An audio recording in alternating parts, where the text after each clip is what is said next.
ఎవరో మనకి లిఫ్ట్ ఇస్తారు, థ్యాంక్స్ చెప్పే గుణం ఉండాలి. ఎవరో మనకి మంచినీళ్ళు ఇస్తారు, థ్యాంక్స్ చెప్పే గుణం ఉండాలి. ఎవరో మనం పడిపోతే అంబులెన్స్ ఫోన్ చేస్తారు, హాస్పిటల్కి తీసుకెళ్తారు, కనీసం వాళ్ళ పట్ల కృతజ్ఞత భావన ఉండాలి. అరే నాకు నా జీవితంలో వీళ్ళు చేశారు కదా అని. కానీ ఈ రోజుల్లో ఏంటో సాయం పొందుకుని నిమిషాల్లో మర్చిపోతున్నారు మనుషులు. కృతజ్ఞత కలిగి ఉండేవాళ్ళు కరువైపోతున్నారు. సరే కొద్దో గొప్ప ఉన్నారు కాబట్టి ఆనందపడుతున్నాం. లిఫ్ట్ ఇచ్చినందుకు మనిషి పట్ల అంత కృతజ్ఞత ఉంటే అసలు నిన్ను లిఫ్ట్ చేసినోడే ఆయన. ఎప్పటికీ ఎవరి చేతుల్లో ఉన్నాం మనం?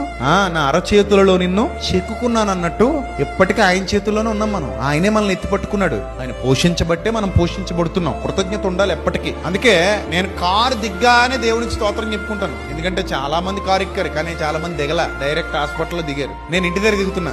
అప్పుడు నాకు మరి ఏముండాలి నా మైండ్ లో? ప్రభువా నా ప్రయాణాలన్నిటిలో నన్ను చల్లగా కాపాడుతున్నందుకు నీకు కృతజ్ఞతాస్తుతి స్తోత్రములు చెల్లిస్తున్నాను తండ్రి, థ్యాంక్ యూ మై లార్డ్. ఆ ఒక్క మాట హృదయపూర్వకంగా చెప్పడానికి కూడా మనకి మనసు రాకపోతే అసలు మనం దేవుని పిల్లలమే కాదు.